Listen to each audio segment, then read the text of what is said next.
right, I am happy to be joined with Zack Pitts. He is the founder and CEO of Ganja Goddess, a private company cannabis delivery service based out of the state of California. He joins us. How are you, sir? I'm very good. Thank you for having me. Yeah, appreciate you taking the time. How's life in LA? It's good. It's one of the few couple of weeks in the year that it's actually cold. Um, I'm and I from think that will Toronto. be How uh, cold, Zack? Come on now, buddy. well, the lows are in like 49 or something like that. That's pretty So chilly for California. yeah, it's chilly. But it's only for like 2 or 3 weeks, and then it'll jump back up to like the lows of 60s and the highs of 70s for the rest of winter and spring. Yeah. Well, we wanted to have you on because we want to try to get an understanding, huge progression within the state of California, the cannabis industry. So before we get into that, maybe tell us a little bit about your philosophy as a company and how you plan to increase your market share in the highly fragmented and competitive market, which is the state of California. Sure. So there's a little bit of background that I feel like I should get Yeah, into of course. about our company. We started a while ago. We started almost a decade ago now, I guess, in 2011. And my partner, she's a woman. She's a little bit older. She's a baby boomer, I believe. And um, her experience with medical cannabis in California was very much not what she wanted. She was interested in cannabis. She was interested in using it for on herself for certain medical conditions. But when she would walk into the old school dispensaries, medical dispensaries, it'd be a bunch of very young guys. It'd be this very kind of pot bro culture. Yeah. And so she was very interested in exploring the other side of cannabis, of exploring the kind of holistic health side, Yep. the spiritual side, but really just having it be something that attracted her as a woman, that wasn't just young men. And so everything about how we've built our company and the philosophy behind it has been about bridging that gap to those people who might be interested in cannabis but are a little bit turned off by the history of I shouldn't say history, but the traditional culture of it. Okay. And that's not to say it's a bad thing, but there's a certain way that they want to learn about it. They're using it for different reasons. And so we really made that a core of our identity of how do people integrate cannabis into their life? How do they make it part of their lifestyle? How do they make it part of becoming living a healthy lifestyle? Right. How do they enjoy it in a pleasurable way, just like everyone who wants to use it recreationally? And part of that is communication, how we communicate. Part of that is how we brand, Right. and that's a very big part of it. Um, and part of it is making sure that they trust us, is making sure that we're creating a platform for cannabis that people are familiar with other e-commerce businesses. Something that they can trust our curation. If they're unsure or they're new to it or they're apprehensive about it, they know that they can come to us, they can talk to us, we'll have those longer conversations. And that's about converting entire segments of the market to become more accepting of cannabis. Right now, something like 15% of of adults in California use cannabis regularly. But It's a lot you of look people. at alcohol A and lot of people. it's a lot of people, but if you look at other recreational activities, they're much higher. Right. And we think cannabis could really make people happier, can make people healthier. And so we want to bring it to those other people. We want to find ways to bridge that gap. Well, the acceptance of Um, cannabis, when I've spoken yeah, to a number of CEOs and multi-state operators, it's never been at an all-time high like it has right now. So as I look within the state of California, there's been 100% year-over-year revenue growth. It's huge, yeah, big time. yeah. So when you talk about branding, how has it played out for you over the past year? I think it's done really well. We had that 100% growth. We had some huge days at the very beginning, um, and it's been going gangbusters in many Yep. ways. And I think that initial jump, it really was pushed by the pandemic. A lot of people were uncertain of if they would even be able to order it for delivery. And then as they got used to delivery, it really pushed an entire segment of the population who was probably going to get there anyway, Yeah. eventually. It pushed them a lot faster than Okay. otherwise expected. It pushed the economy to this consumer packaged goods delivery system that Right. we've been going towards. But I think it also, Amazon has been dominating the big box stores, and a lot of them have been suffering from Amazon. But there's also a different segment of our retail economy, of that kind of that lifestyle branding Hmm. and that curation. You can see it at like Chewy.com. You can see it with a number of different websites, as well as storefront retail operations kind of embody that. And I think that's the next kind of generation of e-commerce, is finding a platform that appeals to people's identities, but also is we figured out how to do efficient delivery. Basically, Well, everyone, it seems like most people have, but people are looking for that curation, for that branding that will connect them to a couple different products in a category. you look And at some that's, of the, yeah, yeah, I was going to say, I look at some of these companies when it comes to technology. Look at Dutchy. They raised yeah, $250 million last week again, valuation of 1.7 billion. So technology obviously is here to stay, I would think. yeah. Again, you are a popular online cannabis shopping and delivery brand platform. I want to talk about the state of California. It is by far the most lucrative state as far as opportunity within the cannabis industry. It's known as two things, one being that, or two, dominated by the black market. But we have seen a large legislative movement within the state, especially over the last 24 months. Saying that, I wanted to ask, where are we with the overall health of the legal cannabis environment within the state? And what's the most important message today that needs to be communicated to consumers and investors based off of that? I think California is a healthy market. There are a lot of problems to the structure of the regulations in California, but that's true in a lot of states that have legalized. I think a lot of the regulators have been very unsure of how to regulate and very tepid about the steps that they took into the market, despite consumers and voters really trying to push them, almost kicking and screaming, Yeah, into adult use. Um, that's so, putting it but depend, mildly too. yeah. Yeah, yeah, um, so it's a strong. It's funny because California is just such a huge market. We have occasionally explored going outside of California, but then like an entire state will be the same as just doubling down in, say, the Bay Area or Los Angeles yeah, alone, or yeah. just expanding into another city in California. So it's just such a huge market, and there's so much opportunity there. It is a very unique market. It is unique in the sense that we had such a long history of medical cannabis, and that history of medical cannabis being the very first state to go medical. Uh, the state didn't really have rules and regulations for medical. They said that Right. it's legal. They had a very basic framework, but they didn't really have structure.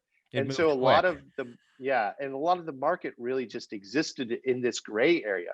We would try to operate legally, but both the police, the city councilors, the regulators in the state, our lawyers, and us, we never quite knew what was supposed to be legal and not, and it was Right. just this kind of like shifting target. Sounds a um lot like Canada yeah. in a lot of Yeah. ways. And so it's been very hard to transition. After the Prop 64, that transition was very difficult into this more structured compliance and regulation market. Um, and a lot of cannabis companies have failed in that transition. Yeah. A lot of them have just decided not to and gone fully into the illicit market. And it's unfortunate. I think there's a lot of kind of blame to go around, a lot of history, and of the problems of having a dual licensing system in California, where both the cities and the state have their own regulations and their own licensing systems, that sometimes are at odds as well. And that's actually something else that Ganja Goddess has been trying to do, is that um, you know, over 50% of the state's population doesn't have access to retail cannabis right Hmm. now. And so what Ganja Goddess has done is we've unlike most traditional delivery services that might be centered in a city or a county, we're delivering across the entire state of California. That's great. And we're trying to reach people where they are, even if those communities don't have locally licensed storefronts or delivery services. And luckily, we're able to do that in a really efficient way. We can deliver overnight to pretty much anywhere in the state. There's some places that we can't. Uh, they're super rural or like federal land, Yeah, of obviously. course. But that's the narrative Um, that you're trying to build out, I assume. yeah, that's something that we've just had a lot of success with it. There are a lot of people who just, if a city votes against having local licensing, there still might be a good half of that population that still wants cannabis, that still wants access to cannabis, and we're able to fulfill that role. Why do you think, like you talk about success, but what separates you from other players within the space as to how you've grown substantially? I think it's a number of different things. I think it's we've been able to target demographics that are interested in cannabis that haven't really been catered to. Hmm. As I kind of mentioned at the top, um, Can you we tell me what had. some of those demos are that might Oh, surprise sure. you? Sure. Well, I mean, I don't know if it's surprising, but the majority of our customers are over 35, Hmm. um, and we have a very large customer base over 55 as well. Um, we're close to 50-50 on men to women who are ordering from us, um, which is unusual for a lot of retailers. A lot of retailers Hmm. are like a lot closer to like 60 or 70% men are the people who are ordering. Um, and a lot of retailers tend to have a much younger demographic as well. Yeah. Uh, so there's that. I think there's the fact that we're able to reach these communities, these suburbs or cities that just aren't, they don't have other options. Yeah. Um, but also, I think, I don't want to be too self-aggrandizing, but we have a lot of experience in cannabis, and we've known what works for a long time. We've known what doesn't work for a long time. Yeah. And starting with as a very small business with very little seed capital, a very kind of Wild West feeling at the beginning, at least. We've been scrappy, we've been tough, and we've been really tried to expand in a way that is sustainable. Um, we know every time we do more expansion, we know, okay, we can do this with our existing funds. We can do this and make sure that we're going to be in the green very quickly after we do this expansion into investment. We're going to have the return on investments very quickly. And that does mean a little bit slower growth in the past, but it also means that we've had a lot of stability where I've seen other people grow very quickly and flame out very quickly as well. So let's talk about financing. Mhm. Has there been intentions of going public at all? And if so, like, have you raised any money up to this point? We've talked about it a little bit in the past. For most of our history, we did not do any fundraising. Obviously, at the beginning of the medical period in California, there just wasn't really an ability to do fundraising. But very recently, we decided to kind of more significantly expand, and we've just started. And it let me tell you, it's a job on its own to kind of get your financial statements in order, to get your pitch in order, to do the sales of trying to find investors. And so we're pretty excited about that. In the past, any sort of investment has only really been friends and family. Gotcha. Um, but we're pretty excited about where we are now. We have plans on how we can kind of continue our expansion as well. And obviously, the whole reason of getting investment is you can kind of just do things faster than you would otherwise. Yeah. Maybe we'd eventually get there in 5 years, but let's do it in one Yeah. instead. Well, Um, yeah. I was going to ask, COVID obviously fast tracked the technology platform. if things open up, which they will eventually do, where do you see technology just staying as strong? Do you see it fading a little or continue just to grow and grow? You know, I don't think it's going to have the same growth rate as we did in 2020, but I Yeah, think the growth is still going to be there. There's a certain inevitability to it that just things change, the way people consume changes, and you have to kind of keep up with that. yeah, of course.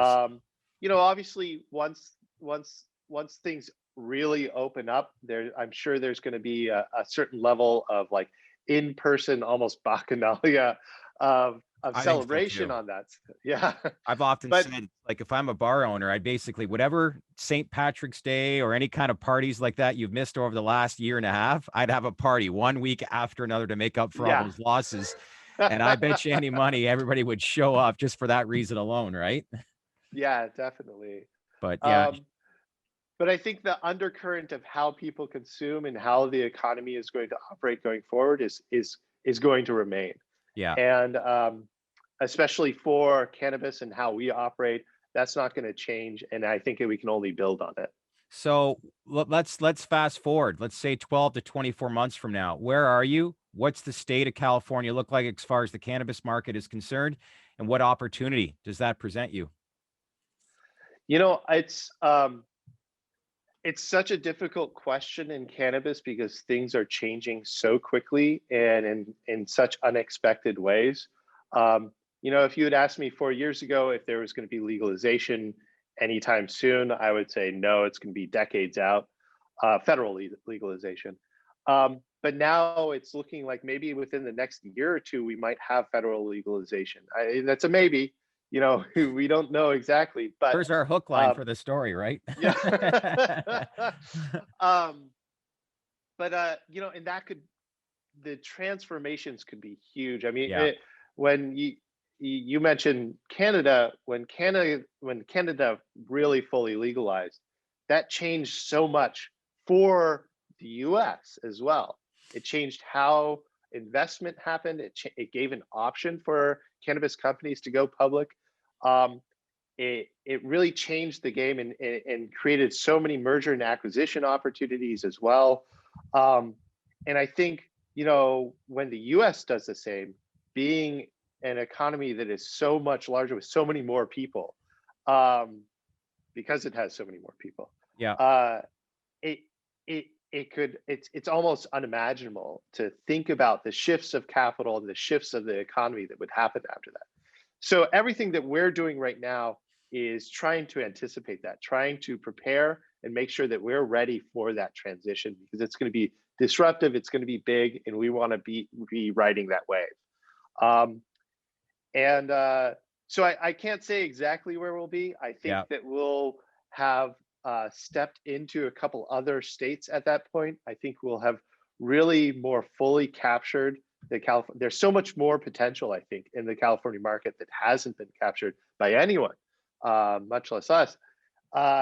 So, I think it'll be really interesting to see that. I think it'll also be interesting to see how the culture changes around cannabis. Already Yeah. in California, it's such an accepted part, but you drive into another state, you go into Texas, and it's people are still being arrested for it, and it's just like mind blowing.